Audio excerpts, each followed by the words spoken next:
तो फ्रेंड्स, आज की इस वीडियो में हम सीखेंगे एचसीएफ और एलसीएम निकालना। कितनी संख्या होगा? 1 2 3। तीन संख्याओं से एक इस बार में मैं आपको एचसीएफ निकालना सिखाऊंगा और एलसीएम निकालना सिखाऊंगा, जो कि बहुत ही अच्छा और इजी तरीका होने वाला है। आपको कभी भी प्रॉब्लम नहीं आएगी इस तरह तीन संख्याओं का एचसीएफ और एलसीएम निकालने में। तो चलिए फ्रेंड्स, शुरू करते हैं अपने इस क्वेश्चन को हल करने के लिए। तो सबसे पहले हमें क्या करना है? 12, 18, 24 के अभाज्य गुणनखंड कर लेने हैं। तो किस प्रकार करेंगे, आइए करते हैं। तो 12 के अभाज्य गुणनखंड करेंगे हम। 12 को भाग देंगे हम सबसे पहले छोटी संख्या 2 से भाग करते हैं। 2 चिक्का 12 हो जाएगा ना। फिर 2 तिया 6 और 3 एकम 3। इसी तरह 18 के हम अभाज्य गुणनखंड करेंगे। 2 से भाग करेंगे, 2 नीमा 18। 2 से भाग नहीं जाएगा 9 में, तो 3 से करेंगे।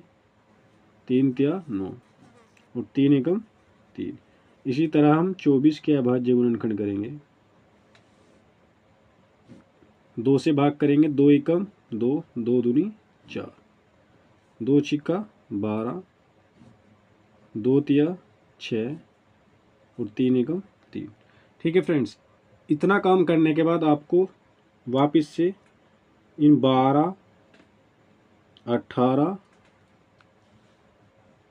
और 24 को लिख लेना है।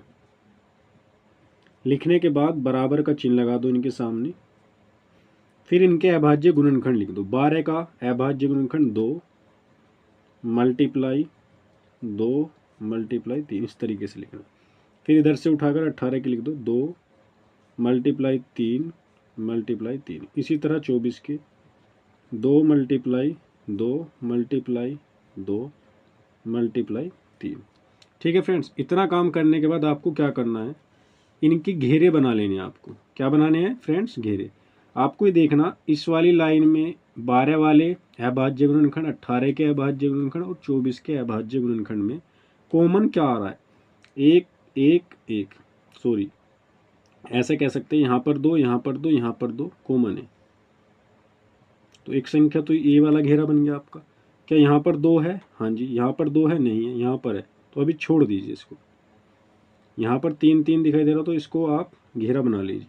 तो ऐसी और कोई संख्या मुझे नहीं दिख रही है जिस तरह की ये वाले घेरे बनकर मेरे तैयार हुए। ठीक है फ्रेंड्स, अब हम निकाल रहे हैं एचसीएफ। तो हम लिख देंगे HCF बराबर, इस 2 को केवल एक बार लिखना, एक घेरे में से केवल एक बार लिखना है। इस वाले 3 वाले घेरे में से केवल एक बार। और 2 तिया कितना हो जाएगा? 6। तो हमारा एचसीएफ निकल कर आ गया फ्रेंड्स। अब हमको निकालना है एलसीएम। तो एलसीएम निकालने के लिए थोड़ा सा चेंज हो जाता है चीज़ें। आपने जो एचसीएफ में लिया है 2 और 3, ये तो आपको ज्यो का तो लेना है। अब लेना और क्या है बाकी, इसमें आपको ये देखना है। ऊपर वाली लाइन में 2 है, नीचे वाली में है? नहीं है। नीचे वाली में है? इस वाली में सबसे नीचे, हाँ जी। तो ये वाला 2 और ये वाला 2, इसके भी आपको एलसीएम में घेरे बनाने होते हैं। अगर 2 के मिल जाए, क्या तो ऊपर वाली नीचे वाली में मिला जैसे मुझे, या ऊपर या इस वाली नीचे फर्स्ट और सेकंड वाले में मिल सकता था, लेकिन नहीं मिला तो कोई बात नहीं। यहाँ से हमने 2 एक बार और ले लेना है। ठीक है फ्रेंड्स, अब ये देखना 3 और 2, इनका तो कोई घेरा नहीं बनता नजर आ रहा, तो इनको ज्यो का तो लिख देना है ऐसे। 3 और 2 शेष को लिख देना। अब इनके आपस में मल्टीप्लाई की, 2 तिया 6, 6 दूनी 12, 12 दूनी 24, 12 ती 36, 36 दूनी 72। तो फ्रेंड्स, हमारा एलसीएम कितना आ गया है? 72। तो आपको ये एचसीएफ और एलसीएम निकालना आ गया होगा तीन संख्याओं का। आशा करता हूँ दोस्तों आपको वीडियो अच्छी लगी होगी और सॉल्यूशन और तरीका भी बहुत ही प्यारा लगा होगा। इसी तरह आप भी इन तीन संख्या वाले एचसीएफ एलसीएम निकाल सकते हैं।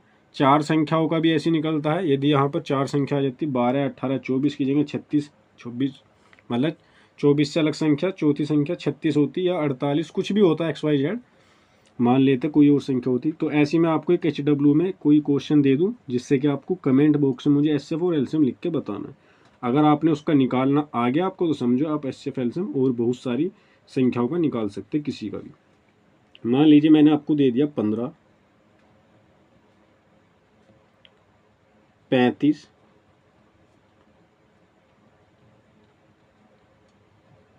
और 45।